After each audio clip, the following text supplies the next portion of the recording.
Hello, good morning student. I am Bindu Sharma. I have explained chapter number 2 plus 2 history chapter number 2. Students मैंने first chapter का आपको PDF जो है question answers का NCERT का वो सोल्यूशन मैंने आपको सेंड कर दिया है. So please you have do in your notebooks. Today we will start chapter number 2. Chapter number 2 is kings, farmers and towns, early state and economy. अब अपने को पता बेटा, अपन ने पहले जो फर्स्ट चैप्टर था उसमें अपने स्टडी किया था अर्ली सिविलाइजेशंस के बारे में. Early civilisations like Harappan, Mohenjodaro, उनके बारे में स्टडी किया. अब हम वहाँ की जो डेवलप्ड सिटी थी, उसके बाद में जो डेवलप्ड सिटी थी 2000 to 15,000 BC, जो इस टाइम पीरियड का जो उसको अपन स्टडी करेंगे. ये स्टूडेंट, सबसे पहले मैं आपको ये बताना चाहूँगी कि जो अर्ली सिटीज़ थी, जो डेवलप्ड सिटीज़ थी, वो किसने इस्टेब्लिश की थी? वो आर्यंस से इस्टेब्लिश की थी. आर्यंस मीन्स हाईली बर्थ, जो बड़े बड़े राजा महाराजा या बड़े बड़े रिच फैमिली से जो बिलोंग करते थे. आर्यंस जो थे वो माइग्रेट होके आए थे, माइग्रेटेड हुए थे. कहाँ से? सेंट्रल एशिया से. सेंट्रल एशिया से माइग्रेट होके आए थे. और कब आए थे? 2000 से 1500 BC ये माइग्रेट हुए थे आर्यंस. आर्यंस सबसे पहले यहाँ सेटल्ड हुए थे. और आर्यंस कहाँ पे सेटल्ड हुए थे? Settled in the Afghanistan, Pakistan, Punjab and western Uttar Pradesh. ये अपन ने पहले भी देखा था कि हड़प्पन, ये शायद ये वो एरिया है जो इंडस वैली के आसपास का एरिया है. हमने ये पहले भी स्टडी किया था. ड्यूरिंग दिस पीरियड, अब मैं आपको ये बता दूं कि हमें जो ये हड़प्पन या डेवलप्ड सिटीज़ के बारे में, वहाँ की इकनॉमी के बारे में, वहाँ के जितने भी इंस्क्रिप्शन या मैन्युस्क्रिप्ट्स मिलती हैं वो कहाँ से मिलती हैं? वो हमें वहाँ से उस समय जो कंपोज हुए थे वेद. वेद मीन्स जो composition of the mantras and shlokas, composition of the mantra और श्लोक जिसमें कंपोज किए जाते थे, जिसमें मंत्र और श्लोक को कंपोज किया जाता था.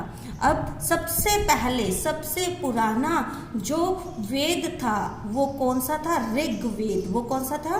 ऋग्वेद. उस पीरियड में जब सेंट्रल एशिया से माइग्रेट होके आर्यंस इंडिया में, अफगानिस्तान में, सब कॉन्टिनेंट एरिया में आए, उन्होंने सबसे पहला जो वेद कंपोज किया था वो था Rigveda. Rigveda was compose by the living people along the Indus and its tributaries. Means यहाँ के एरिया का, यहाँ की जो इंडस वैली सिविलाइजेशन था, वहाँ पे किस तरह की इकनॉमी थी, किस तरह के लोग थे, किस तरह की उनकी सोसाइटी थी, किस तरह से उनका कल्चर था, वो हम इस चैप्टर में स्टडी करेंगे.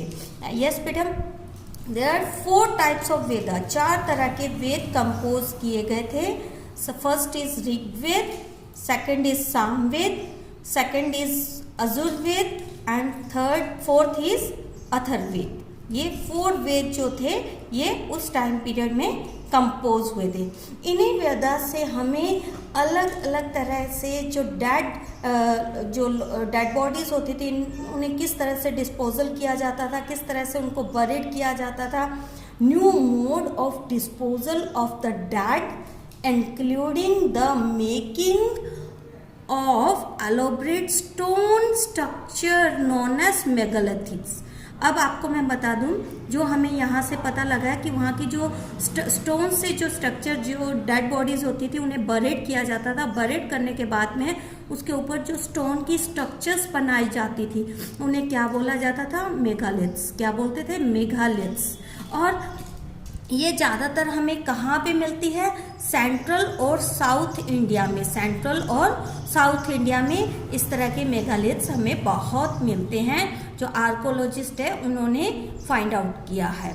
और मैनी केसेस, बहुत से केसेस में डैड्स जो होते थे उनको बरिड किया जाता था रिच रेंज। अब रिच रेंज का मीन्स इकोनॉमिकली रिच रेंज। अब ये किस तरह से, क्योंकि उनके जो आयरन के टूल्स, उनके साथ में बहुत कुछ आयरन टूल्स, या उनकी कई बार जो उनके केज होते थे, जो उनके डेड एनिमल बॉडीज होते थे, उनको आयरन केज में भी बरिड किया जाता था, और उसके साथ में बहुत से प्रीशियस स्टोन्स और पोर्ट्स भी बरिड किए जाते थे। ये हम उस समय से हमें कैसे पता लगता है, ये हमें वेदास से पता लगता है कि उस समय जो डेड मैन्स थे उनको किस तरह से बरिड किया जाता था। यस स्टूडेंट्स, अभी आपको इस चैप्टर में स्टार्टिंग में बस यही स्टडी करना है।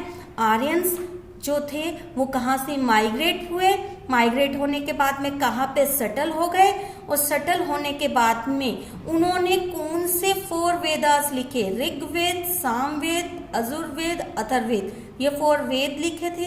इन वेद से हमें क्या इंफॉर्मेशन, क्या आर्कोलॉजिस्ट ने क्या स्टडी किया इस चीज़ के बारे में, उनकी क्या लैंग्वेज थी, उनकी क्या इंस्क्रिप्शंस थी, किस तरह से उन्होंने स्टडी किया, ये सब आगे से आगे वीडियोस में मैं बताती रहूँगी। ओके बेटा, लॉकडाउन है, so stay safe at home.